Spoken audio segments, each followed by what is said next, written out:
기도하고 시작하도록 하겠습니다. 하나님 감사합니다. 날씨가 이제는 여름을 향해 가고 있는 아버지 날씨 가운데 아버지 우리가 주님의 말씀으로 시원케 해주시고 주님의 은혜 가운데 다시 한번 힘을 얻고 나아갈 수 있는 아버지 귀한 시간 허락하여 주시면 감사합니다. 특별히 오늘 레위기를 통하여서 아버지 주님의 마음과 주님의 그 율법 듣고 주님에 대한 그 기준이 다시 한번 명확하게 우리 가운데 선명하게 되어지게 하여 주시고 우리의 삶 가운데 적용되어서 우리가 이 기준으로 아버지 힘을 얻고 나아갈 수 있는 아버지 귀한 시간 되게 하여 주옵소서. 지루한 말씀이 아니라 또한 주님께서 주시는 억압에 대한 말씀이 아니라 우리를 진정으로 자유케 하는 말씀이 되게 하여 주셔서 이 자유를 통하여서 우리가 진정으로 주님께서 주시는 놀라운 힘과 능력을 얻는 귀한 시간 되게 하여 주옵소서. 끝마치는 시간까지 함께해 주실 줄 믿사오며 예수님의 이름으로 기도합니다. 아멘. 아멘.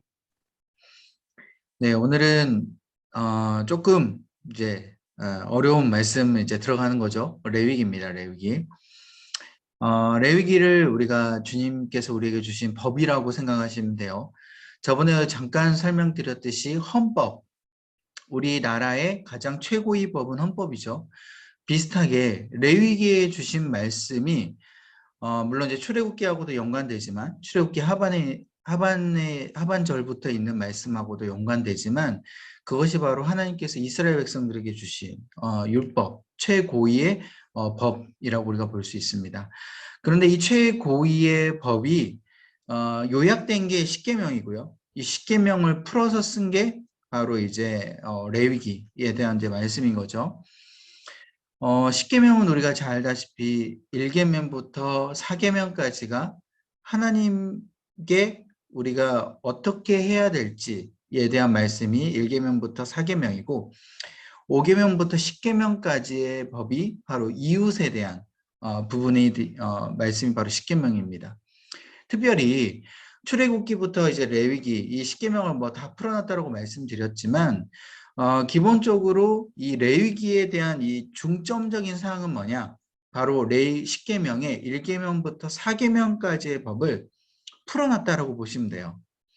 그러니까 결국 하나님께 대한 집중된 법이 바로 이 레위기에 들어가 있어요.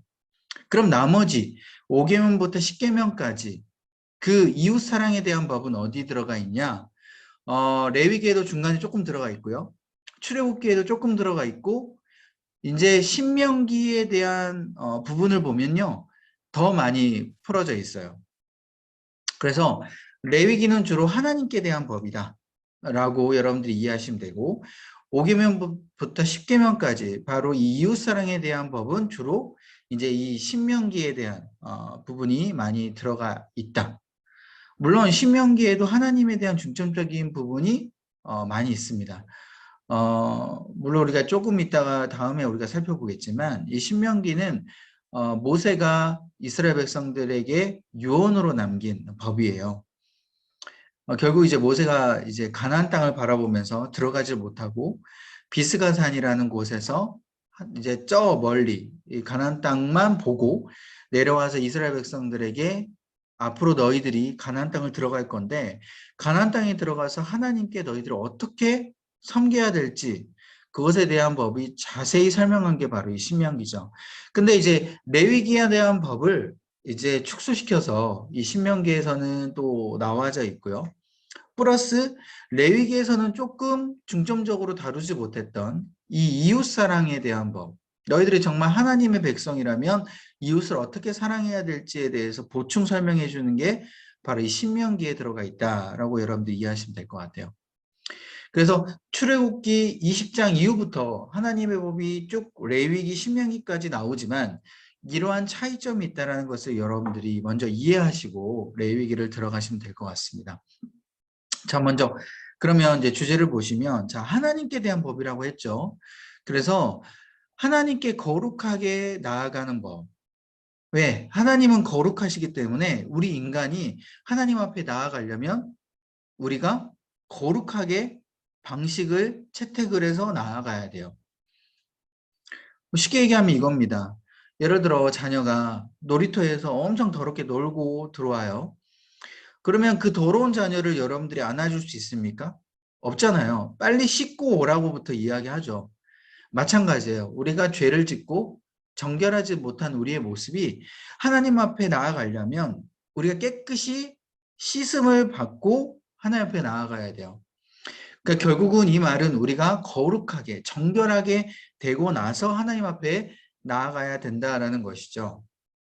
그래서 어떻게 하면 우리가 하나님 앞에 거룩하게 정결하게 우리가 씻고 나아갈 수 있는지 거기에 대한 구체적인 법들을 이야기를 해주고, 또한 우리가 하나님의 백성이잖아요. 그러니까 하나님의 백성이면 백성답게 우리가 거룩하게 살아야 돼요. 물론 이게 앞에 부분 하나님 앞에 거룩하게 나아가는 법이랑 어느 정도 일치되는 부분이 있긴 있지만, 우리가 스스로 나는 하나님의 백성이다라는 그 정체성을 가지고 거룩한 우리의 마음, 마인드를 가지고 우리가 그렇게 살아가야 된다라는 것을 레위기에 알려준다라는 겁니다. 그러니까 결국 우리가 하나님의 백성답게 우리가 마음을 어떻게 해야 돼요? 자부심을 가져야 되는 거예요. 거룩하게. 이것은 다른 이방 민족들과는 구별되는 부분인 거죠. 이방 민족들은 자기들이 하고 싶은 대로, 쉽게 얘기하면 하나님의 관점에서 좀 이런 표현은 죄송하지만 저질의 삶을 살아가고 있다라면, 하나님께서는 이 저질의 삶이 아니라 고질, 그렇죠? 보등한 삶을 살기를 원하도록 하나님께서는 이 법을 우리에게 주셨다는 거예요. 그래서 여러분 레위기를 읽다 보면은 처음에 레위기에 대한 이미지가 어때요? 그냥 단순히 이거 해라, 이거 하지 마라, 그냥 단순히 우리가 이렇게 받아들일 때가 많은데, 우리가 그렇게 받아들이는 게 아니라 이 레위기라는 법은 우리가 하나님으로부터 정말 거룩하게 우리를 위하여서 이렇게 주신 법이구나라는 생각을 가지고 하나님께서는 우리에게 이 법을 주셨고, 우리가 그렇게 받아들이고 우리가 순종을 해야 된다라는 것이죠.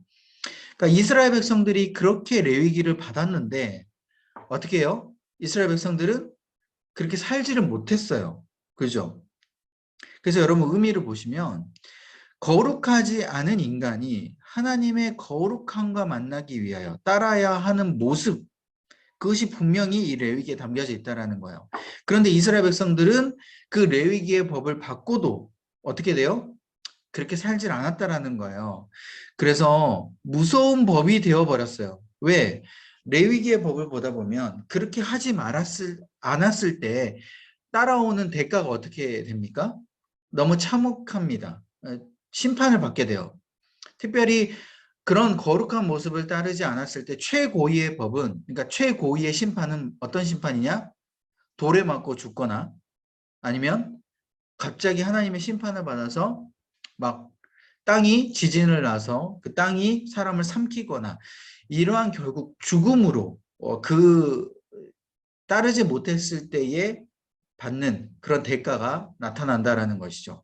그러니까 이스라엘 백성들 입장에서는 자신들이 이거를 지키지 못하기 때문에 하나님의 그 무서운 심판을 당하는, 그런 눈으로 직접 목도하는 그런 상황 가운데 어떻게 해요? 마음 가운데 두려움이 생기게 되는 거예요. 하나님에 대한 두려움. 그러니까 원래 하나님께서 주신 이 레위기에 주신 그 의도는, 우리가 이 레위기의 법대로 살면서 굉장히 축복을 누리고 하나님 앞에서 우리가 굉장히 은혜를 누리기를 원하는 그 의도로 레위기의 법을 주셨는데, 실제적으로는 우리가 말씀을 읽다 보니까 이스라엘 백성들의 모습이 어때요? 그걸 지키지 못하고 심판을 받게 되고 결국 마음 가운데 두려움이 생기게 되다 보니까 원래 의도와는 다르게 정반대로 흘러가는 그러한 우리가 이스라엘 역사를 우리가 살펴볼 수 있다는 것이죠. 그렇기 때문에 하나님께서는 원래 그렇게 의도를 주셨는데 그렇게 역사가 흘러나가다 보니까 하나님께서는 결국 어떤 거를 우리에게 깨닫기를 원하셨냐? 밑에 보시면 인간이 절대로 법으로 하나님께 거룩하게 나아갈 수가 없다. 그렇기 때문에 결국 거룩하신 누가 필요해요? 예수님이 우리에게 필요하다. 라는 것을 레위기의 법을 통하여서 철저하게 우리가 깨닫게 된다는 거예요. 결국 이 말뜻은 무슨 뜻입니까, 여러분? 내 힘으로는 하나님 앞에 거룩하게 나아갈 수 없는 거예요, 인간은. 그 누구도. 그죠? 그 위대한 모세조차도 그 법을 제대로 온전하게 따르지를 못한다라는 것을 이 레위기에서는 보여주고 있는 거예요. 그래서 우리가 예수님을 찾게 되는 거죠. 그리고 그래서 우리가 하나님 앞에 나아가게 되는 거고 하나님을 의지하게 되는 거고 우리가 예수 그리스도의 이름을 의지해서 하나님 앞에 기도할 수 있게 되는 것입니다. 그래서 여러분 레위기를 읽다 보면 이런 하나님의 은혜를 우리가 깨달아야 돼요. 아, 내가 이스라엘 백성이 된다고 하더라도 2000년 전에, 2000년이 아니죠. 거의 4000년 전에 내가 이스라엘 백성들의 내가 지금 그 상황이 된다고 하더라도 나는 이것을 지킬 수 없는 거구나. 나는 오직 하나님만 의지해야 되겠구나. 라는 것을 이 레위기를 읽다 보면 우리가 깨달을 수 있는 거예요. 자, 그래서 이 율법 내용을 보시면 하나님 앞에 나아가는 방법을 이렇게 쭉 레위기에서 풀어서 설명해 줘요. 특별히 우리가 네 가지로 크게 우리가 살펴보면 이 레위기가 다 정리가 됩니다. 그러니까 레위기를 어렵게 생각하지 마시고 이 네 가지로만 여러분 정리하시면 다 끝나요. 자, 먼저는 뭐예요? 제사예요. 내가 하나님 앞에 정결하게 나아가려면 어떻게 제사를 드려야 되면서 나아가야 될지. 그래서 하나님은 제사를 드리는 방법을 다 설명을 해줬어요. 그리고 두 번째는 대제사장으로서 나아가는 방법이에요. 대제사장이 누굽니까? 백성의 대표죠. 그래서 이스라엘 백성 중에 대제사장은 몇 명입니까? 한 명밖에 없어요. 아론의 자손. 그래서 첫 번째 1대 대제사장이 아론이었고 그 아론의 아들 누구예요? 원래는 나답이었는데 나답이 이제 원래 아론의 가장 큰 아들로서 대제사장으로 이제 그 물려받으려고 했는데 다른 불을 들이다가 죽죠. 그 다른 불을 들이다가 죽어서 아비후까지 죽어요. 둘째 아들까지. 그래서 그 셋째 아들인 엘르 아살이라는 아들이 바로 대제사장을 받게 됩니다.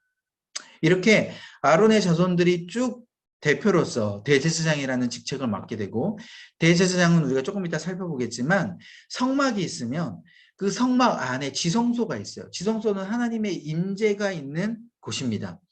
그래서 그 지성소는요 아무나 들어갈 수 없어요. 우리는 거룩하지 못하기 때문에 하나님의 거룩한 그 임재가 있는 곳은 오직 한 명, 백성의 대표인 대제사장만 들어갈 수 있는데 그 대제사장도 아무 데나 들어갈 수 있는 게 아니라 1년에 하루만 들어갈 수 있어요. 7월 14일 대속죄일이라는 그 날에 온 몸에 제물의 그 피를 뒤집어 쓰고 속죄한 다음에 하나님께서 말씀하신 그 명령을 다 지키고 나서 그 지성소로 들어갈 수 있어요. 그래서 그 지성소에 들어가서 그럼 뭐 하냐? 백성을 대표해서 하나님 앞에 1년 동안 우리가 그동안에 지었던 죄들, 물론 매일 제사를 통하여서 우리가 죄를 속죄하지만 그 죄 이상의 것들, 우리가 또 부지 중에 지었던 죄들, 또 알지 못했던 여러 가지 그 죄들을 한꺼번에 다 사하는 그러한 대속죄일에 대제사장이 들어가서 백성을 대표해서 죄를 속죄를 하는 거죠. 하나님 앞에. 그래서 이 대제사장을 통하여서 하나님 앞에 나오는 방법이 있어요. 그 다음 세 번째는 개인 정결이에요. 우리가 스스로 정결하게끔 하는 거예요. 정결케. 그래서 우리가 스스로 여러 가지 죄를 지었을 때 매일 드리는 제사를 통하여서 아니면 정결법을 통하여서 우리가 하나님 앞에 나올 수 있는 그런 방법을 우리에게 알려주셨고 네 번째는 이제 절기를 통하여서 하나님 앞에 나아갑니다. 절기라는 건 여러분이 잘 알다시피 유월절이라든지 그 다음에 뭐 초막절, 뭐 수장절 이런 절기들을 통하여서 하나님 앞에 우리가 정결하게 거룩하게 나아갈 수 있다는 것이죠. 그래서 절기를 지킬 때 하나님께서 말씀하신 기준이 있어요. 너희들은 절기를 지킬 때 이렇게 지켜야 된다.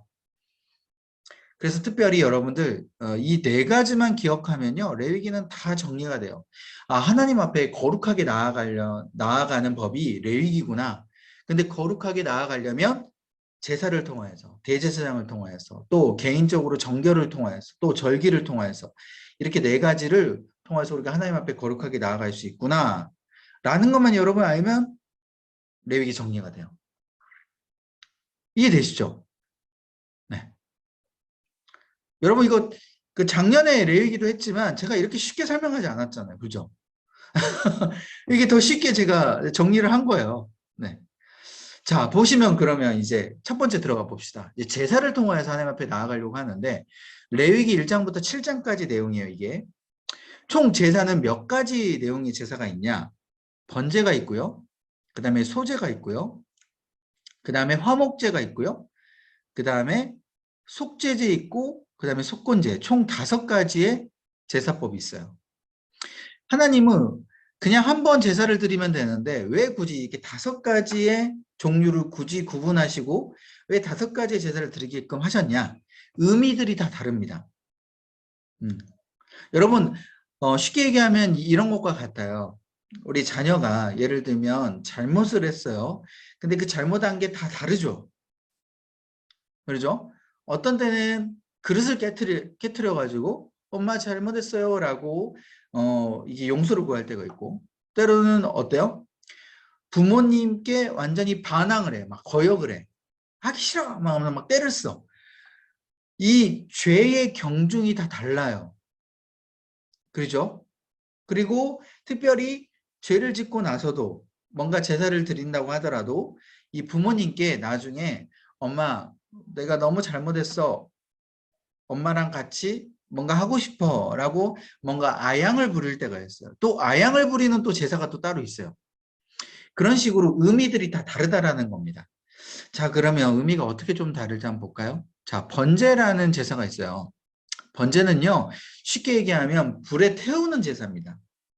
그래서 우리가 어떤 재물을 가지고 왔을 때 그 불을 제단 위에서 다 태워요. 그래서 불에 태웠을 때 나는 그 향기를 하나님 앞에 하나님께서 흠양을 하셔. 그래서 아, 너희들이 이렇게 죄를 나한테 고백을 하는구나 라고 불에 태우는 제사로 하나님 앞에 나아가는 방법이 바로 번제입니다. 그 번제는 의미는 뭐냐면 올라가다라는 뜻이에요. 특별히 그냥 이 번제의 의미는 모든 죄를 지었을 때 그냥 하나님 앞에 일반적으로 제사를 드리는 방법이다라고 생각하시면 돼요. 그냥 우리의 언어로 바꾸어 이야기하자면 하나님 우리가 잘못했어요 라고 드리는 일반적인 예배나 회개 기도 정도라고 여러분 생각하시면 돼요. 그래서 방법은 불에 태우는 방법이고 의미는 일반적으로 하나님 앞에 우리의 죄를 고백하는 의미가 담겨져 있는 제사다. 라는 것을 여러분들이 이해하시면 되겠고요. 번제물은 소나 양이나 염소 이런 것들을 가지고 하나님 앞에 태워드립니다. 그리고 또 돈이 없는 집안이 있어요. 돈이 없으면 소나 양이나 염소를 준비를 할 수가 없잖아요. 그래서 그런 가정을 위해서 그러면 너희들은 또 조금 재물의 값이 적은 이 새를 너희들 하나님 앞에 바쳐라 라고 하나님께서 가난한 자들을 위한 재물까지도 친절하게 설명해 주시는 그런 법들이 안에 있죠. 그래서 제사 방법은 이 번제는 어느 때 드리느냐? 매일 드리는 성번제가 있어요. 너희들 번제를 매일 드리라는 거예요. 그것도 언제? 아침하고 저녁. 하루에 2번씩이나 드려래요. 여러분 하루에 2번 예배 드리라고 하면 여러분 힘들겠죠? 그죠? 그러니까 주일 예배를 거의 2번 드린다고 보시면 돼요. 하루에. 여기 가정 예배도 뭐 일주일에 1번 드리는 것도 힘든데. 그죠? 매일 2번 들으라고 하면 그냥 다 하나님 안 믿는다고 지금 떨어져 나갈지도 몰라요. 아무튼 그래서 상번제라 그래요. 매일 드리는 번제다. 매번 드리는 번제다. 제가 한문을 적어놨죠. 그래서 뭐 일반적으로 드리는 의미예요. 뭐 출애굽기에도 이런 의미가 있고 민수기에도 이렇게 있고 역대상도 이런 의미가 있어요. 그 특별히 이 매일 드리는 번제지만 안식일이나 정결 예식 때도 드려요. 그리고 각종 절기 때마다도 이 상번제, 이 제사를 드리는 거죠. 아까 말씀드렸죠. 어떤 특별한 의미는 없어요. 내가 어떤 특별한 죄를 지었을 때 드리는 제사가 아니에요. 평상시에 내가 계속 죄를 짓기 때문에 그냥 그 죄를 하나님 앞에 고백하는 이 번제라고 보시면 돼요. 그런데 좀 특별하게 특별 번제가 또 있었어요. 번제로 하나님 앞에 예배를 드리긴 하지만 특별하게 내가 하나님 앞에 무엇인가 잘못을 했다라는 그 사람이 요청을 할 수 있어요. 제사장이 나와서 제사장님 제가 오늘 예를 들어 사람을 때렸습니다. 그래서 제가 하나님 앞에 죄를 좀 용서를 해야 되겠습니다. 그래? 그러면 너 어떤 제사를 드리고 싶냐? 제가 그냥 번제를 통하여서 하나님 앞에 제사를 드리겠습니다. 하면은 이 특별 번제를 통하여서 이 죄를 속죄하는 이 제사를 드릴 수 있었다라는 거예요. 그래서 그 죄를 지은 사람은요, 제물의 가죽을 직접 벗깁니다. 원래 상번제나 이런 그냥 일반적인 제사 때는요, 그 제물을 바치는 사람이 이 제물을 가죽을 벗기진 않고요. 제사장, 그다음 레위인들이 같이 협력해서 이 제물을 벗기는데 특별하게 이 특별 번제만큼은 죄를 고백하는 사람이 자신이 직접 가죽을 벗겨요. 그리고 각을 뜹니다. 그리고 내장과 정강이를 물로 씻어가지고 직접 태워요. 이게 제물을 바치는 사람이 직접 하는 행동이었어요. 그러니까 내가 죄를 지었기 때문에 내가 직접 제물을 각을 뜨고 가죽을 벗기는 그런 행동을 통해서 어떤 마음이 드는 걸까요? 내가 다시는 죄를 짓지 말아야지 라는 그 마음이 든다라는 거예요. 그렇죠? 우리는 지금 예배를 너무 편안하게 드리잖아요. 우리가 직접 제물을 가지고 와서 그렇게 각을 뜨고 가죽을 벗긴다고 생각해 보세요. 그래서 제단이 막 피로 막 물들인다고 한번 생각해 보세요. 그걸 보면서 여러분 우리가 예배를 쉽게 드릴 수 있겠습니까? 어렵죠. 우리가 그런 마음으로 사실 우리가 매번 예배는 드려야 돼요. 지금 너무 편해졌잖아요. 아무튼 이게 바로 번제예요. 그다음 두 번째는 소제입니다. 소제가 감사의 의미예요. 그래서 번제가 약간 헌신의 의미, 그러니까 죄를 짓고 약간 헌신하는 그 의미가 있다면 이 소제는 감사의 의미가 있어요. 그래서 이제까지 주셨던 그 노동의 열매를 하나님 앞에 드리는 의미가 있는 거죠. 대신 이 감사의 의미가 있기 때문에 피가 없는 제사입니다. 그래서 불의 제사라는 것은 아까 말씀드렸듯이 이제 번제인데 이제 번제를 이제 화제라고 하죠. 불화자를 써가지고 하나님께 태워드린다라는 그 번제인데 소제는 피가 없는 제사예요.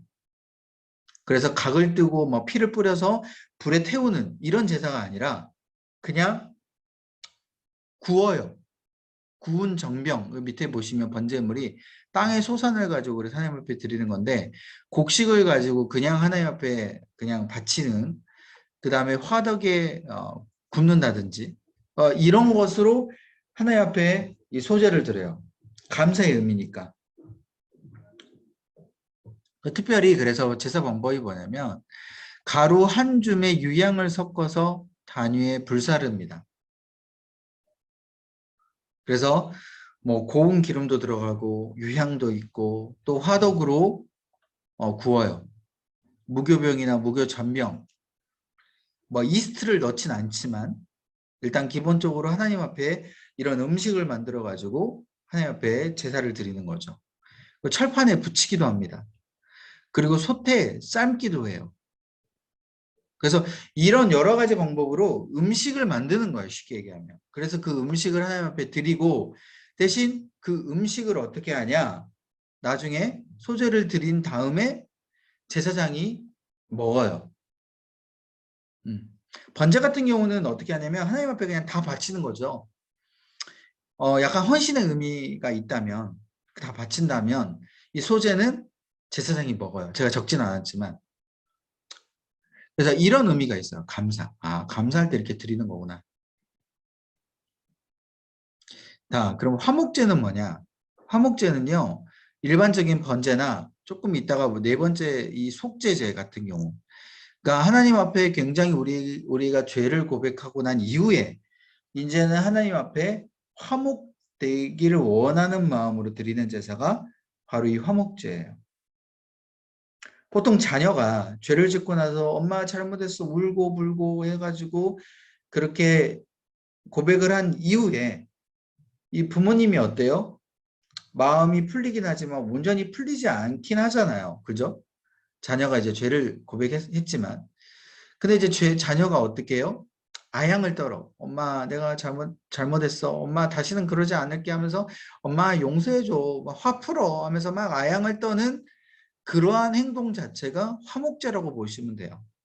그래서 우리가 하나님 앞에 죄를 짓고 나서 하나님이 굉장히 분노가 나타났지만 그래서 제사를 드리고 하나님 마음은 풀어드리긴 했지만 하나님께서 온전하게 기쁨으로 그것을 받기 위해서 다시 한번 이스라엘 백성들이 화목제를 통하여서 하나님과 같이 화목하게 되는 그런 제사가 바로 화목제라는 거예요. 그래서 제사의 상징이 뭐냐면 하나님과 화목하고 평안한 관계를 위해서 이 제사를 드립니다. 그래서 하나님과 우리 사이에 막혀져 있던 담이 허물이 이제 없어지게 되고 하나님과 우리 사이가 온전하게 다시 관계를 맺는 거예요. 그래서 온전히 연합되게 되었다. 이런 의미가 있는 거죠. 특별히 이 화목제 안에서는 의미가 뭐 감사제, 서원제, 자원제 이런 것들이 여기 화목제에 속해져 있어요. 서원제라는 건 뭡니까, 여러분? 내가 하나님 앞에 이렇게 앞으로 할게요 라고 서원하는, 약속하는 의미가 바로 서원제고요. 자원제 같은 경우는 뭐예요? 하나님, 제가 이런 것들을 더 드리겠습니다. 하나님이 시키지도 않았는데 하나님, 제가 하나님의 마음을 풀기 위해서 하나님 앞에 내가 더 사랑하는 마음을 드리기 위해서 내가 이거를 더 드리겠습니다 라는 그 자원제가 여기에 속해져 있어요. 그래서 부모님의 마음이 화났을 때 자녀가 아양을 피우면서 엄마, 예를 들어 엄마가 시키지 않았는데 엄마, 내가 이걸 더 할게. 그런 마음으로 드리는 의미가 자원제라고 볼 수 있겠죠. 그래서 이런 감사제, 서원제, 자원제 이런 것들이 다 화목제에 속해요. 그래서 이렇게 드림을 통하여서 하나님과 우리 관계가 어떻게 해요? 더 끈끈해지는 거죠. 특별히 신약성경에서는 이 화목제를 화목제물로 봅니다. 화목제물은 누가 됩니까? 예수님이죠. 예수님이 화목제물로 된 거예요. 그래서 하나님의 진노를 가라앉히고 하나님을 달래는 의미로서 이 화목제물이 예수님이 되셨다라고 의미를 해요. 구약 성경에는 화목제물이 양과 소나 뭐 염소 이런 것들이 화목제물이지만 신약 성경에서는 화목제물이 누가 되는 겁니까? 예수님이 되는 거예요. 그래서 예수 그리스도의 보혈의 피를 통하여서 하나님과 우리 사이가 어떻게 돼요? 끈끈해지는 거예요. 그 전까지는 완전하지 못했어요. 왜? 하나님 앞에 제사를 매번 드리고 하나님 앞에 우리가 잘못했다라고 매번 우리가 회개는 하지만 그게 온전히 하나님의 진노를 완전히 가라앉히는 것은 안 됐어요. 그래서 하나님께서 안 되겠다. 이 레위기의 법, 이 제사법을 통하여서도 안 되니까 이제는 신약 성경의 예수 그리스도만을 통하여서 내가 온전히 화목하게 돼야지라는 의미로서 예수 그리스도를 보내신 거죠. 신약 성경. 그래서 그게 화목제물이고 제사 방법은 뭐냐면 다듬지 않은 돌, 그죠? 다듬지 않은 돌로요. 단을 쌓는 거예요. 여러분 산을 올라가다 보면 절이 있잖아요. 그 절 근처에 보면 사람들이 그 돌을 막 무덤을 쌓죠. 돌무덤 이렇게 올라가게끔. 그 마찬가지로 다듬지 않는 그 돌로 이렇게 제단을 쌓는 거예요. 그리고 그 돌 위에 흠없는 짐승을 머리에게 안수하는 겁니다. 그 짐승 가운데 내가 안수를 하는 거. 어떤 안수의 의미예요? 죄를 전가하는 거죠. 나의 죄를. 그래서 그 죄를 전가한 그 짐승을 회막 문에서 잡습니다. 그리고 그 피를 다시 아까 그 단 위에 뿌리는 거예요. 그리고 내장과 콩팥, 간 등을 이 제단 위에서 같이 불사르는 겁니다. 그래서 이런 화목제의 못이 있고 그래서 그 불사른 다음에 가슴과 뒷다리는 제사장이 먹어요. 그리고 나머지 제물 있죠. 성막들에서 제물을 드린 자가 제사장과 함께 나누어 먹습니다. 그래서 여러분 번제는요. 완전하게 다 태워버리는데 이 화목제는 뭐예요? 내장과 콩팥, 간만 제단에서 불사르고 나머지 가슴과 뒷다리, 그리고 나머지 것들, 그 뭐죠?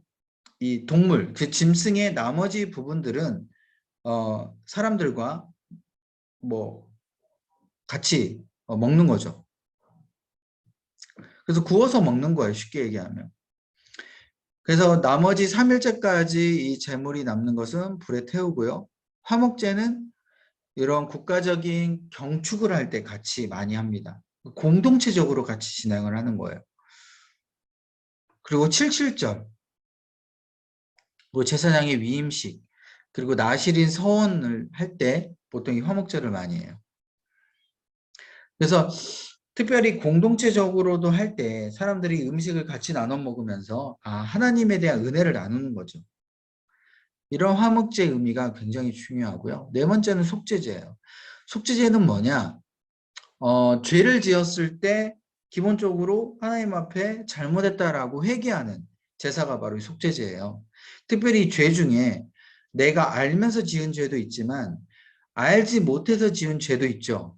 부지 중에 지은 죄라고 하는데 내가 인식하지 못하게 내가 하나님 앞에 죄를 짓는 거예요. 예를 들면 나무를 하다가 뭐 그런 내용도 있는데 말씀 읽다 보면 민수기에도 그런 내용도 있어요. 나무를 하다가 갑자기 도끼가 빠졌어.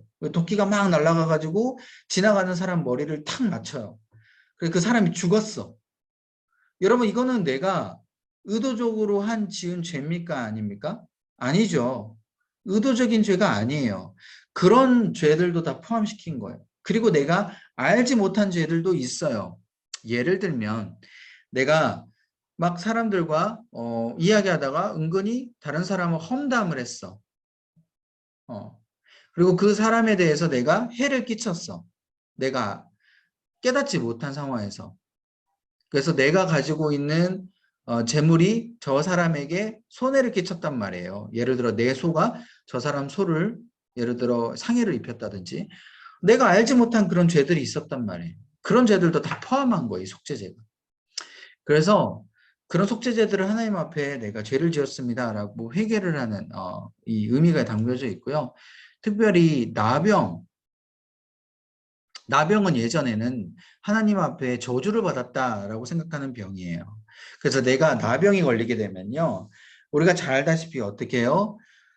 부정하다 부정하다 사람들이 많이 외치고 다니잖아요. 그럼 이스라엘 백성들이 저 가운데 멀리서도 부정하다 부정하다 외치는 그 사람을 보고 피해 다녔어요. 나병이 닿는 물건, 나병이 닿는 모든 가축뿐만 아니라 모든 것들은요, 다 부정하게 됐어요. 하나님 앞에 저주를 받았다라고 생각하는 병이 바로 나병이었기 때문이에요. 그렇기 때문에 나병이 걸린 사람들은 어떻게 해요? 자기가 무슨 죄를 지었는지도 모른 채 나병이 걸렸기 때문에 어떻게 해요? 하나님 앞에 무조건 잘못했다라는 이 속죄제의 제사를 드려야만 했다라는 거예요. 나병이 다 나았을 때. 그리고 이 해산, 자녀를 낳는 것도 다 부정하다라고 일컬어졌어요. 딸을 놓든 아들을 놓든 해산 자체가 어떻게 해요? 피가 나오는 그러한 행위였기 때문에. 그래서 당시의 구약 성경에서는요, 피가 나오는 모든 것들은 다 부정했습니다. 특히 피채 먹지 말라. 그리고 그런 피에 대한 것을 굉장히 중요시하게 생각한 이유가 뭐냐면 예수 그리스도의 보혈의 피를 하나님께서 다 생각하셨기 때문이에요. 오직 예수 그리스도의 보혈의 피로만 우리가 정결케 되기 때문이에요. 그래서 우리가 피를 쏟는 것, 상해를 입혀서 피가 나오는 것, 이 모든 것들이 다 하나님께서는 금지시켰어요. 부정하게 되는 거예요. 그래서 해산도요, 내가 의도치 않았지만 당연히 부정하게 되는 거죠. 그렇기 때문에 속죄제를 하나님 앞에 드리는 겁니다. 그게 바로 제사예요. 그래서 번제물은 흠없는 수송아지, 이 제사장과 온 회중이 같이 드리고 족장은 순염소를 드려요. 이게 무슨 뜻이냐면요. 이제까지는 여러분들 웬만해서는 다 개인적으로 드렸어요. 뭐 소제도 마찬가지고요. 번제도 마찬가지고 다 자기 가정별로 소를 가지고 뭐 양을 가지고 염소를 가지고 왔어요. 근데 이 속죄제는요. 좀 공동체의 의미가 많이 있어요. 야, 제사장이 죄를 지으면 제사장은 급이 높기 때문에 백성을 대표하잖아요. 그러니까 공동체의 죄를 같이 자기가 졌다라고 생각하고요. 흠없는 수송아지를 가지고 왔어야 돼요. 그리고 온 회중이 같이 죄를 지으면, 예를 들면 온 회중이 같이 음행을 저질렀어요. 예를 들어 이방 여인을 같이 음행했단 말이에요. 그러면 이 온 회중이 각자 자신이 가정별로 재물을 가져오지 말고 온 회중이 같이 하나님 앞에 범죄를 저질렀기 때문에 흠없는 수송아지를 가지고 와서 하나님 앞에 같이 드리는 거예요. 족장도 마찬가지예요. 족장도 각 지파별로 대표를 했기 때문에 굉장한 대표성이 있어요. 그래서 족장이 만약에 죄를 짓게 되면 자신이 혼자서 죄를 짓는 게 아니에요. 온 족장, 그 지파를 대표해서 죄를 졌다라고 생각하기 때문에 하나님은 너는 순념소를 갖고 와라. 그냥 기본적인 양 이런 게 아니라 조금 높은 급의 재물을 가지고 오게끔 하나님께서 요청하신 거예요. 그래서 그만큼 리더가 중요했습니다. 그래서 여러분들이 리더로서 죄를 짓게 되면요. 그만큼 공동체에 악영향을 미치게 되고 그만큼 하나님 앞에 더 크게 죄를 회개를 해야 된다는 거예요. 평민은 좀 달라요. 평민이 죄를 짓게 되면 암염소, 어린 양의 암컷, 산비둘기, 집비둘기 새끼 그것도 안 되면 고운 가루. 이게 무슨 뜻이에요? 각 가정별로 형편에 맞게끔 가져오게끔 하나님께서 이렇게 배려를 해주셨다는 거예요. 조금 부유한 가정은 뭐예요? 암염소를 가져오고 조금 어려운 가정은 산비둘기나 집비둘기 그 다음에 더 어려운 가정은 고운 가루 이렇게 하나님께서 말씀하셨고 제사 방법은 재물을 가지고 오면 이제 그것도 또 이제 그 재물을 죽이고 이제 각을 뜬 다음에 그 피를 성소 앞에서 7번 뿌려요. 7번이라는 게 온전 숫자죠. 하나님 앞에 내가 온전히 죄를 회개하기를 소망합니다. 그래서 7번을 뿌린 다음에 그걸 향단불에 피를 다 바릅니다. 그 남은 피가 있으면 번제단 밑에 전부 쏟게 됩니다. 그래서 하나님 앞에 불로 태워 드려요. 이 제물을. 이것도 이제 번제의 일종의 제사죠. 불로 태워드리기 때문에. 그러니까 불로 태워드리지 않는 제사는 아까 말씀드렸듯이 소제밖에 없어요. 이게 이제 속죄제고요. 이제 속건제는 뭐냐? 속건제는 성물에 대하여 범죄하였을 때요. 그래서 예를 들어 뭐 지금은 그러진 않지만 우리 교회 안에 강단 위에 뭐 예를 들어 마이크를 잡았어. 그럼 마이크가 거룩하다라고 생각하기 때문에 고귀한 성물을 만지면 어떻게 돼요? 우리가 죄를 지은 거예요. 그래서 하나님 앞에 제사를 드려야 돼요. 그러니까 이스라엘 백성들의 우리가 적용을 하게 되면 어떻게 해요? 회막 안에 성물이 있죠. 어떤 성물이 있어요? 진설병, 떡을 놓는 상, 그리고 기구, 향단 이런 것들을 우리가 함부로 만지면 안 돼요. 그거는 누가 만져야 되냐? 오직 제사장 그리고 레위인들이 만져야 돼요. 그래서 레위인들이 그것을 만져서 옮겨야 돼요. 회막은 당시 옮겨야 됐었잖아요. 그래서 여러분이 잘 알고 있는 어떤 사건이 있냐면 여러분들 그 사무엘 그 하를 이제 보시게 되면 다윗이 여호와의 궤를 옮기게 됩니다. 원래 예전에 블레셋 백성에게 여호와의 궤를 뺏겼어요. 뺏겨가지고 블레셋 땅에서 여호와의 궤가 있었는데 여호와의 궤 때문에 막 다곤 신상이 막 잘라지고 없어지는 그리고 무너지는 그런 막 사건이 펼쳐지니까 블레셋이 두려워해가지고 이스라엘 여호와의 궤를 보내죠. 이스라엘 백성에게. 근데 그 여호와의 궤를 옮기다가 어떻게 해요? 수레에 싣고 와요. 사실 레위인이 옮겨야 되거든요. 어깨에 메고. 그리고 그거를 레위인 외에는 만지면 안 돼요. 근데 그 레위인이 옮겨야 되는데 레위인도 아니라 우사와 아요가 수레에 싣고 오다가 어떻게 해요? 소가 날뛰다 보니까 여호와의 궤가 막 이렇게 움직이죠. 떨어지려고 했단 말이에요. 그래서 우사와 아요가 어때요? 여호와의 궤를 만져버려요. 모르고. 그래서 그 죽잖아요. 이게 바로 여기 이 속건제에 해당하는 부분입니다. 제사장 이외에 함부로 만지거나 훔치거나 훼손하였을 때 이 속건제에 해당해요. 심지어는 만져서도 안 되는데 만지는 것도 죄에 해당한다는 것이죠. 그 다음에 여호와의 계명에 범죄했을 때, 지키지 않았을 때, 하나님께서 뭔가 시켰는데, 야, 만나를 주일날 절대 거두지 마라. 토요일날 이틀치를 거둬서 먹어라 라고 말씀했는데 이스라엘 백성들이 그 계명을 지키지 않으면 어떻게 돼요? 속건제를 드려야 돼요. 하나님께서 분명히 만나를 7일째 되는 날에는 거두지 말고 6일째 토요일날 되는 그날의 이틀째의 것을 거둬서 먹으라고 말씀하셨는데 그걸 지키지 않았기 때문에 또 인간관계에 해를 끼쳤을 때 예를 들어 내가 사람을 때렸어. 그리고 재물에 내가 손해를 끼쳤어. 그럼 속건제를 드려야 돼요. 그럴 때 성물이나 다른 사람에게 해를 끼친 값에 해당하는 것을 같이 갚아야 되고요. 돈으로. 그리고 순양을 하나님 앞에 드려야 돼요. 그리고 제사 방법은 순양의 피를 사단에 뿌리고 제물의 기름과 두 콩팥 간에 덮인 커플을 단위에서 화제로 드렸어요. 제물의 남은 부위는 제사장이 취하여 거룩한 곳에서 먹었습니다. 제사장이 먹은 거죠. 여러분 이거를 우리로 지금 하자면 여러분들이 옆 사람에게 막 해를 끼치고 험담하고 또 그뿐만 아니라 내가 하나님의 명령을 지키지 않는 계명을 지키지 않는 모습 가운데 우리는 다 속건제를 드려야 돼요. 그래서 사람에게 내가 해를 끼친 값을 그대로 갚아야 돼.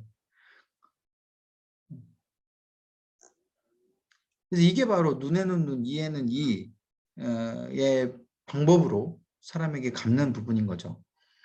이게 바로 이제 5가지 제사예요. 이해되시죠? 번제, 소제, 화목제, 속제제, 속건제. 이 5가지 법을 여러분들 아시면 될 것 같고요. 두 번째는 대제사장을 통해서 나가는 법이에요. 이게 8장부터 10장까지인데 아까 말씀드렸듯이 이 당시에 대제사장이 누구였어요? 아론, 나답, 아비후. 이제 나답과 아비후는 대제사장으로서 이제 앞으로 되려고 준비하는 시기였고 한 명은 이제 아론밖에 없었죠. 그래서 이제 위임식을 진행을 합니다. 위임식이라는 게 하나님 앞에 나올 수 있는 권한을 주는 거예요. 이스라엘 백성 대표로. 그래서 옷을 하나님께서 말씀하신 대로 정결하게 제사장복을 입고요. 그 제사장복도 하나하나씩 하나님께서 다 명령하셨어요. 앞에 흉패를 붙이고 판결 흉패를 붙이고 보석을 12가지 지파별로 하나씩 해당하는 보석을 메고 그런 것들을 옷을 하나님께서 명령하시고 또 거룩한 관유를 부어가지고 기름을 부어서 하나님께서 나오게끔 하시는. 그래서 이제 백성에게 백성의 죄를 대신하여서 어떻게 해요?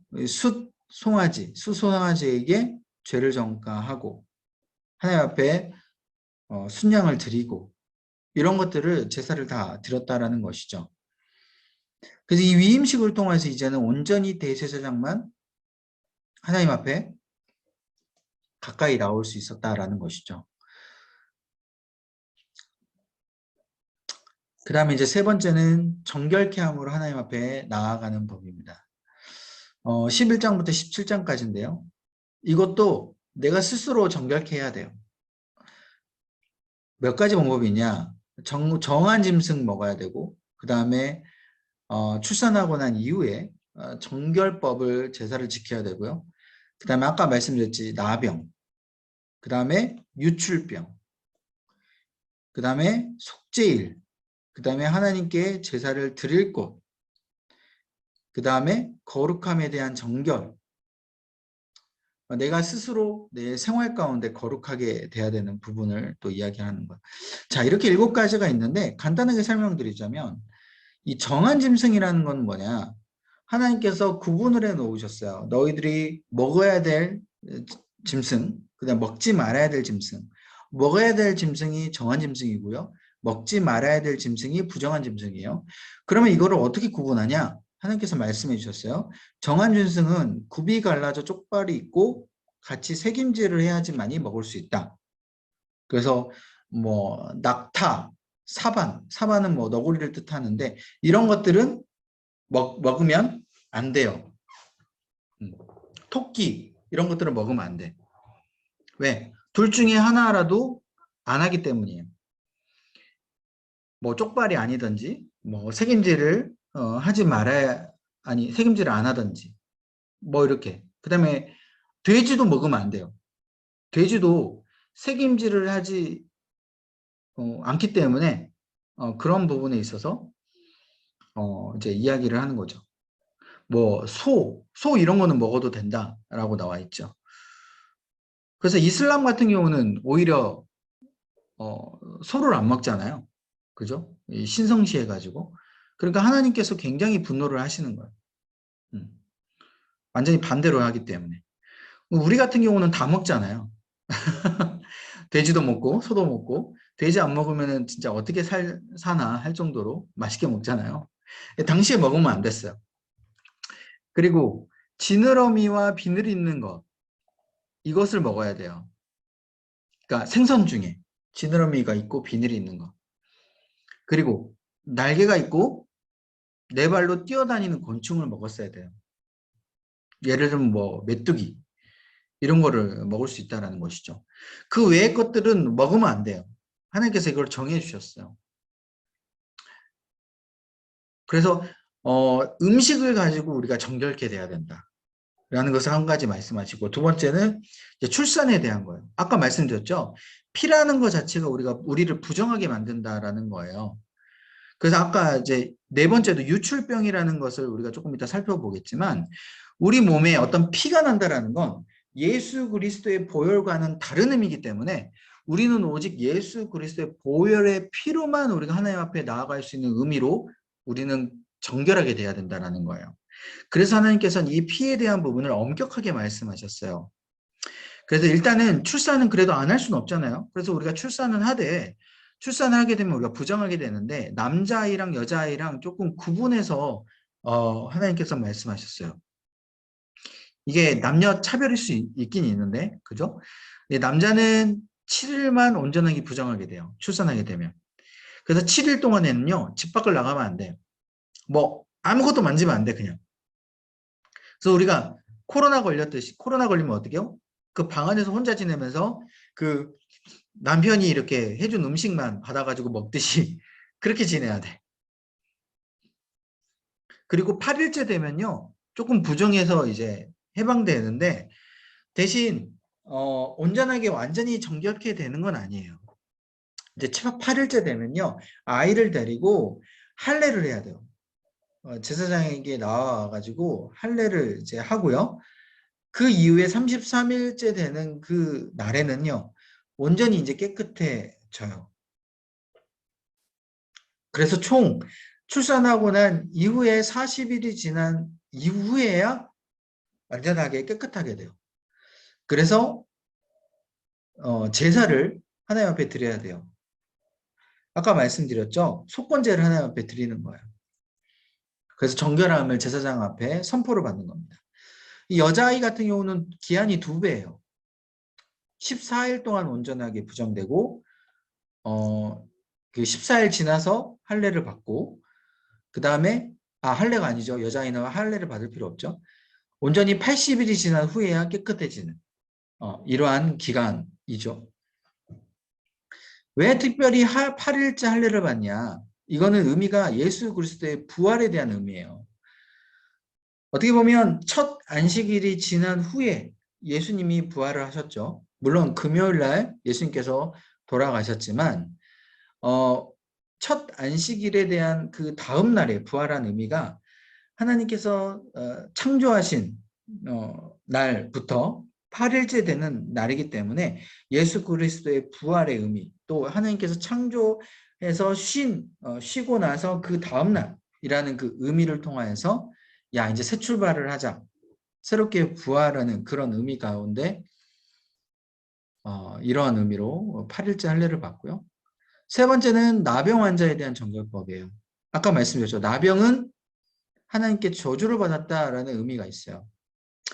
그래서 일단 나병을 어떻게 확인을 하고 어떻게 격리하며 어떻게 제사장에게 자기 몸을 보여서 다시 정결하게 되는지에 대해서 이렇게 설명을 해주고 있어요. 2장에 걸쳐서.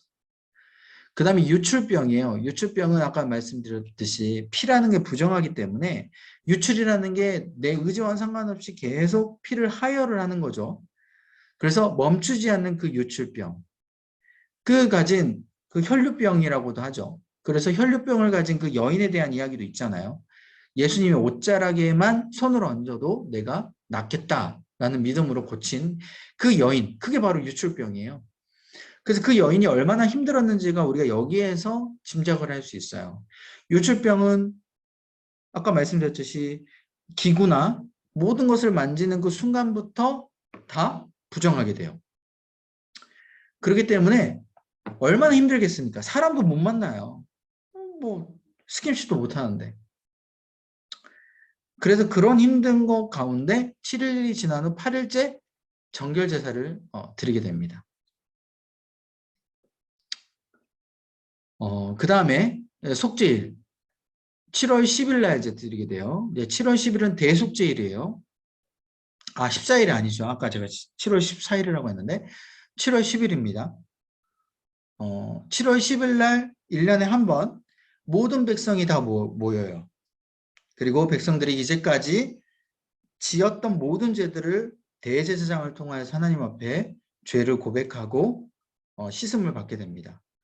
백성들은 그래서 각자 속죄 제물을 순염소 2마리와 순양 1마리를 가지고 와요. 이건 이제 공동체입니다. 각 가정마다 가지고 오는 게 아니에요. 그리고 아론은 자기가 속죄 제물을 수송아지 2마리, 1마리는 자기를 위함이고 1마리는 자기와 집안을 위해서 2마리를 가지고 옵니다. 그리고 백성들이 바친 이 순염소 2마리는요. 제비를 뽑아서 1마리는 죄를 안수하고요. 미리 사람을 정해서 광야로 그 순염소가 광야 가서 나갈 수 있도록 그냥 보냅니다. 이거를 아사셀이라고 하는데 이게 무슨 뜻이냐면 죄를 하나 전가해서 광야로 보내버린 이유는 뭐냐면 이제 더 이상 죄가 우리 가운데 없다라는 의미로 보내요. 그러니까 하나님 앞에 바칠 것은 1마리가 있고 1마리는 그냥 보내버립니다. 더 이상 돌아오지 마라. 더 이상 죄는 우리 가운데 돌아오지 않는다라는 의미로 보내버리고 1마리는 여호와를 위하여서 속죄제물로 드리는 거죠. 그리고 아론은 또 자기 자신을 위해서 1마리를 수송아지를 이제 택했잖아요. 그 1마리는 자기에게 뿌리고요. 죽이고 그래서 지성소에 들어가서 이 속죄소 앞에서 이 제물의 피를 속죄소에 뿌리고 나와서 제단에도 뿌립니다. 그러니까 이거는 자기 자신을 위해서 뿌리는 거예요. 또 1마리도 똑같이 하는데 자기 집안 사람들을 위해서 같이 그렇게 수송아지를 하는 거예요. 그러니까 이 속죄일은요. 그 전까지는 대제사장이 다 자기 백성들을 위하여서 대표해서 막 했다면 이 속죄일은 백성들을 위해서도 하지만 아론은 자기 자신의 죄를 위해서도 해야 돼요.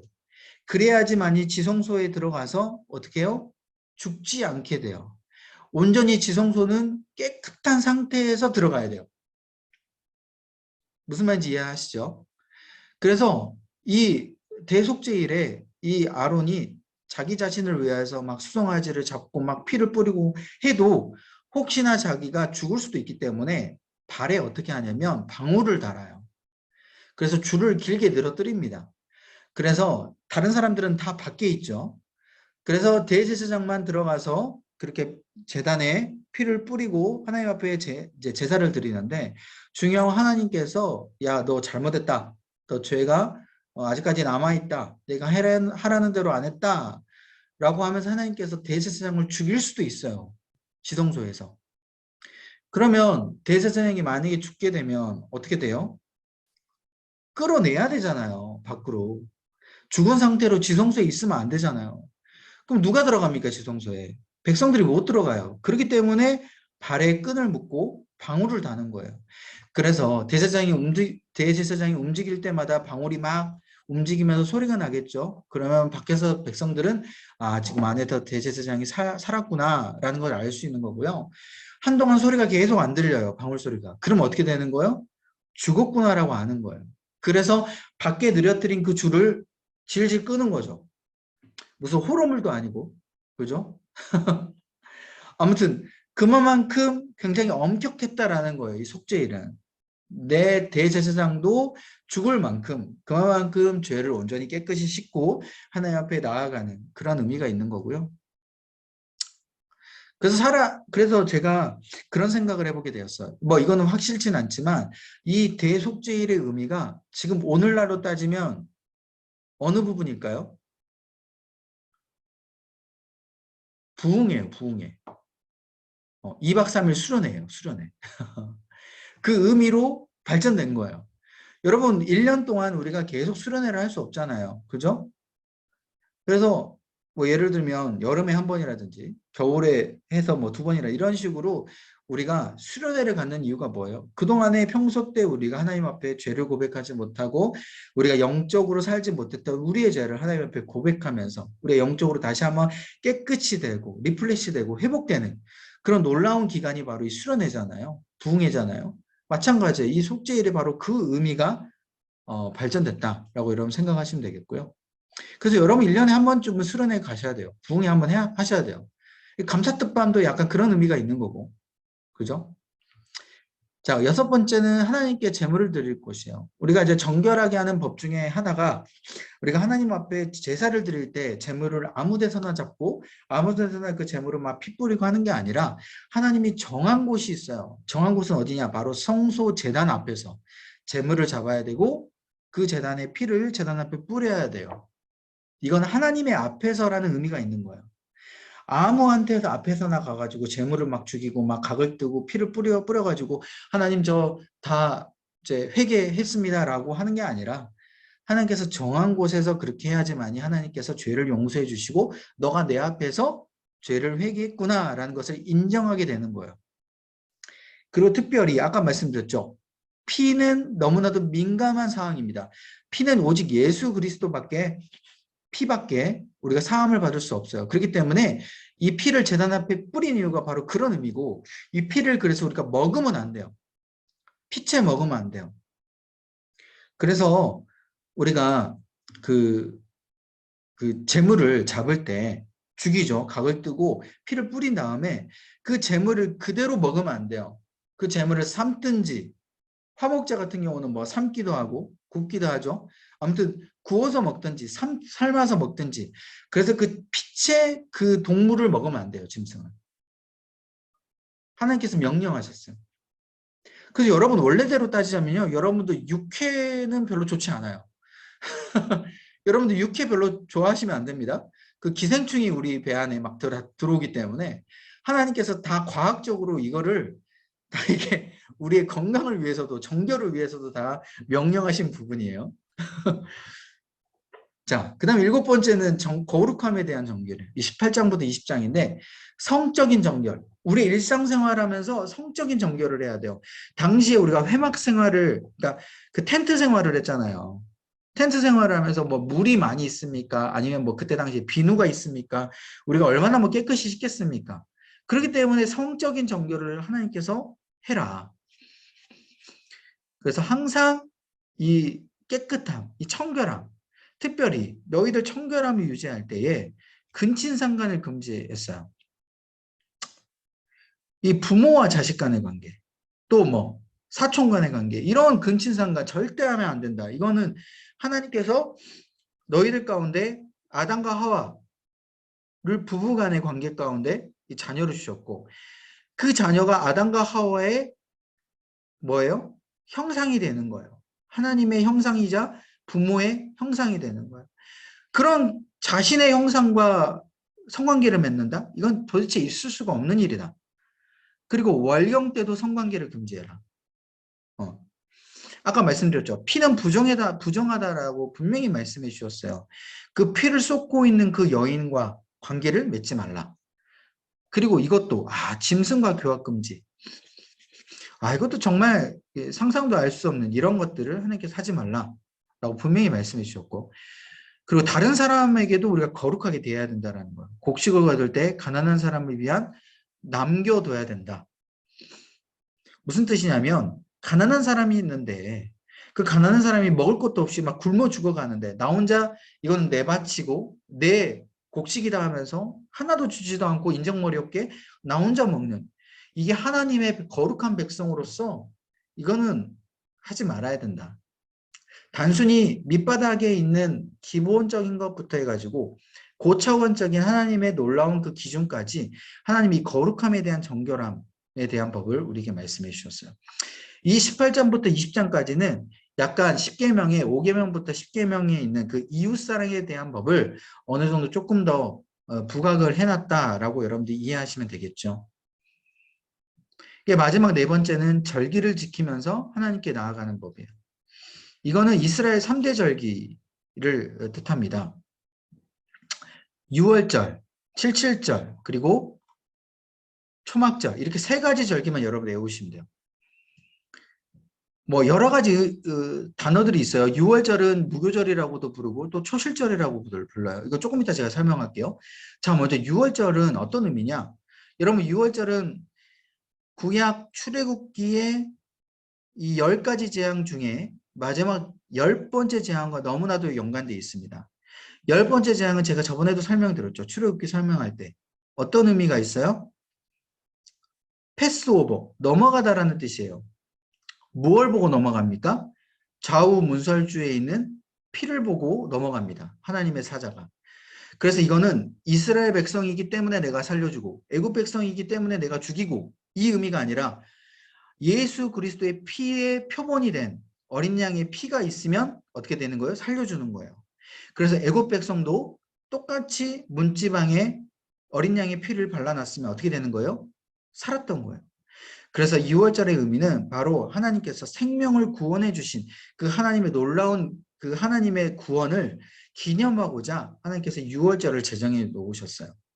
6월절은 이스라엘 백성의 그래서 가장 큰 절기이자 우리나라의 설 명절보다 더 큰 절기예요. 그래서 6월절은 1월 달에 바로 시작이 됩니다. 6월절이 바로 그 해에 이스라엘역이라 그러죠. 달력. 우리는 태양력을 따르지만 이스라엘은 이스라엘역이 있어요. 그 이스라엘역의 시작이 바로 6월절이에요. 가장 큰 명절이죠. 그래서 이걸 이제 6월절이라고 보고 이제 6월절은 이렇게 지키고요. 밑에 무교절의 의미는 뭐냐면 이제 6월절은 딱 하루예요. 1월 14일인데 무교절이 바로 6월절과 연관되어서 시작이 돼요. 1월 15일부터 시작이 돼요. 그래서 7일 동안 21일까지 지키게 되는데 이때는 6월절을 기념하는 절기가 연관되어서 이어져 가는 거고요. 이때 6월절을 어떻게 지키냐? 무교병을 먹으면서 지키는 거예요. 그래서 무교절이에요. 무교병이라는 건 누룩이 없는 떡을 이야기합니다. 여러분 누룩은 이스트죠. 그죠? 부풀게 만드는 거예요. 빵을. 그 이스트를 빼버리고 오직 하나님의 담백한 구원의 의미만을 담가서 너희들이 빵을 먹으면서 하나님의 구원을 기념하라 라는 의미로 무교병을 먹는 거예요. 그리고 초실절은 어떤 의미냐? 지금 다 똑같은 절기예요. 6월절이나 무교절이나 초실절이나. 자, 초실절은 어떤 의미냐면 이 시기에, 이 무교절 이 시기에 딱 어떤 시기냐면 첫 이삭이 수확되는 시기예요. 그래서 밀을 심거든요. 밀. 그래서 밀을 심으면 이때가 첫 수확되는 시기입니다. 그래서 밀을 먹죠. 그래서 하나님께서 우리에게 주신 이 첫 수확을 너무 감사하다라고 해서 초실절이라고 해요.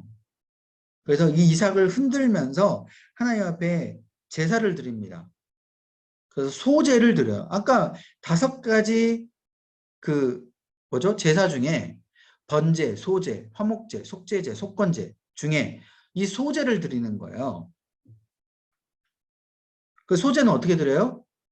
오직 번제가 아닌 거죠. 그러니까 불에 태우는 제사가 아닌 거예요. 그래서 이삭을 하나님 앞에 흔들어서 드리는 절기예요. 그래서 마지막은 첫째는 성회로 백성이 모이고 마지막은 하나님께 화제를 드렸습니다. 그러니까 초실절도 일주일 동안 드리는 거예요. 무교절과 같이 드리는 거예요. 그래서 이 기간이요. 이스라엘 백성들에게는 이 3가지의 의미가 있고 가장 큰 절기입니다. 6월절, 무교절, 초실절. 자, 그 다음에 두 번째 절기는 뭐냐? 칠칠절인데 칠칠절이기도 하고 맥추절이기도 하고 오순절이기도 해요. 자, 칠칠절은 무슨 뜻이냐면 미래 수확을 하나님 앞에 감사하는 절기예요. 그래서 아까는 첫 수확이죠. 첫 수확인데 이때는 뭐냐? 거의 마지막 수확이다라고 보면 돼요. 마지막 수확은 어떤 수확이냐? 당시에 이스라엘 백성들은 이모작을 했어요. 삼모작도 하기도 했는데 대부분 이모작 이상을 했죠. 이모작 중에 첫 모작의 마지막 수확. 이해되십니까? 보통 이모작 하면 보통 이제 봄부터 해가지고 여름까지 이제 수확을 하고 다시 여름 이후부터 해가지고 또 겨울 되기 전에 또 수확하고 이렇게 하잖아요. 그래서 그 첫 수확하는 그 하나님께 감사하는 절기예요. 지금으로 따지면 뭐 맥추 감사 주일로 여러분들이 생각하시면 돼요. 그래서 맥추절이라고도 해요. 그 당시 이 절기는요. 아까 77절 있죠. 77절이 앞에 나와 있죠. 아, 77절이 아니구나. 아, 이 초실절, 초실절. 초실절 앞에 나와 있죠. 이 초실절. 이 초실절로부터 50일째 되는 날이에요. 이 77절이. 그래서 77이에요. 77에 49. 그래서 하루를 더 플러스해서 50일이 되는 거예요. 그래서 50일째에 해당하는 그 77절에 바로 이 절기를 지키게 됩니다. 그래서 50일 만에 수학을 다 해요. 초실절부터 해가지고. 그래서 이때는 하루만 지키게 되는데 성회를 공포하고 노동을 하지 않게끔 해가지고 쉬게 돼요. 우리로 따지자면 지금 노동절이라고 보면 되겠죠. 그래서 이런 절기를 지키게 되고요. 특별히 오순절이라고 하는데요. 오순절은 무슨 뜻이냐면 제가 안 적어놨네요. 이 오순절이 신약으로 와서 오순절은 생겼어요. 구약시대 때는 그냥 칠칠절이라고도 하고 맥추절이라고도만 하는데 신약시대 때 넘어오면서 이 절기가 오순절이라고 다시 플러스 됐어요. 자, 오순절은 무슨 뜻이냐?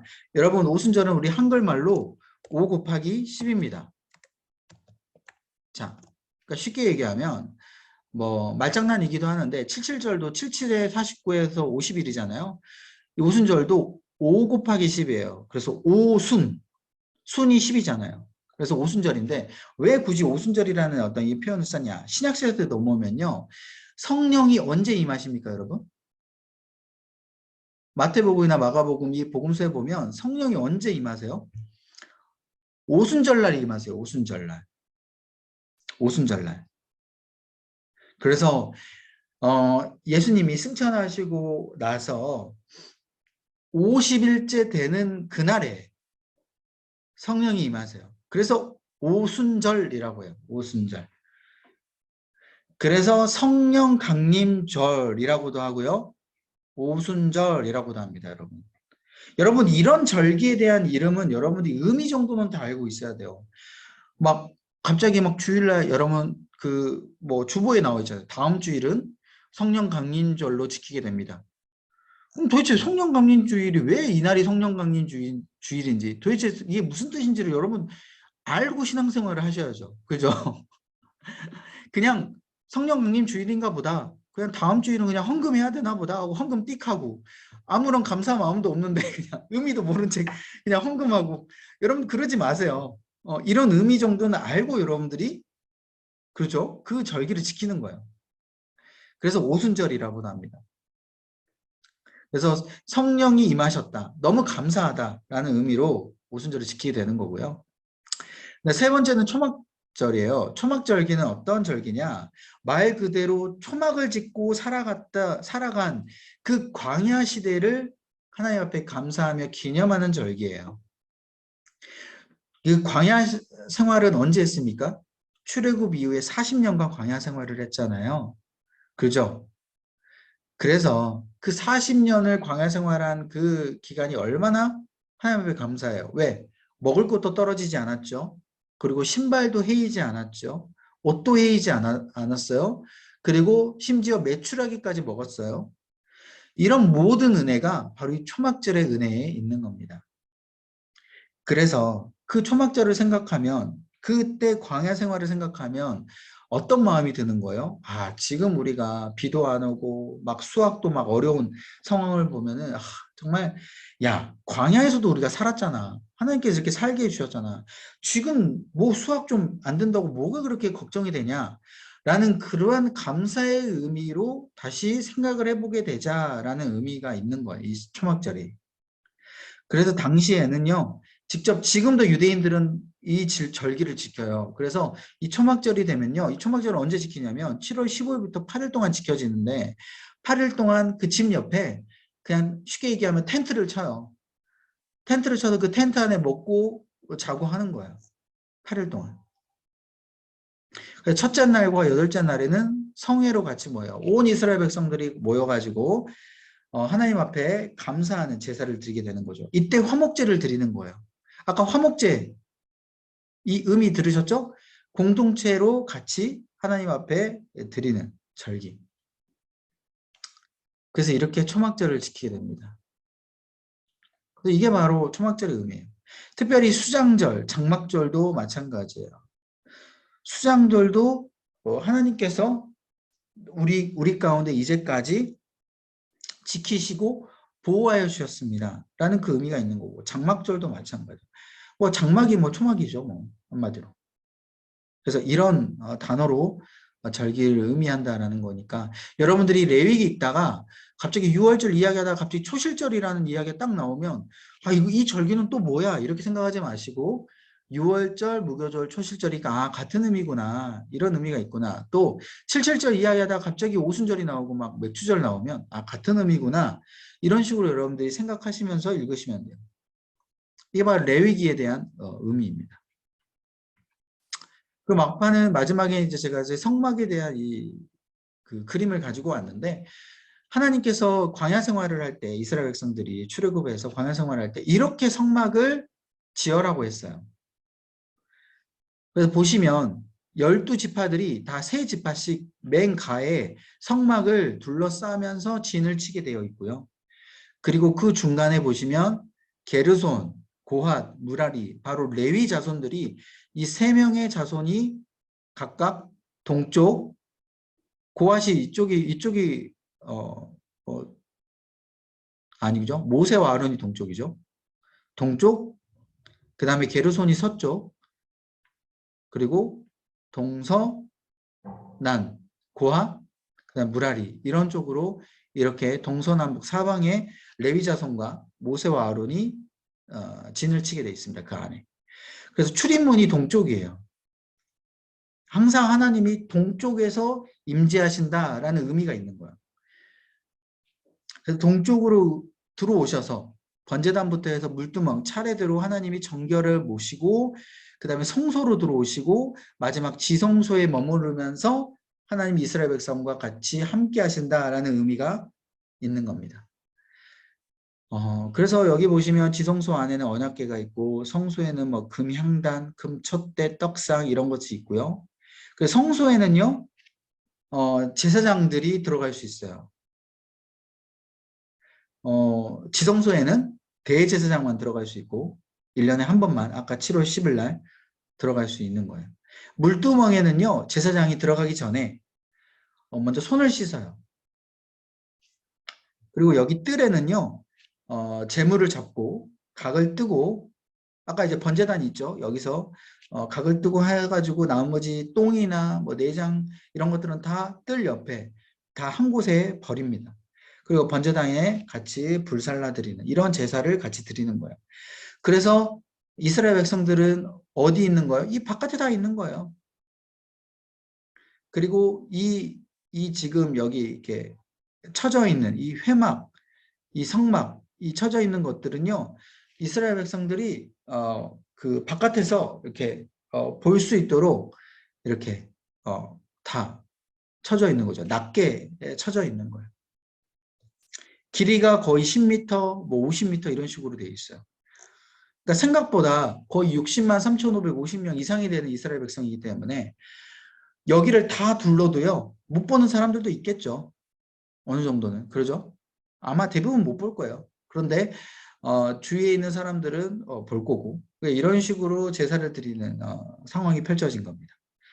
그래서 이동할 때도 이렇게 이동이 됐어요.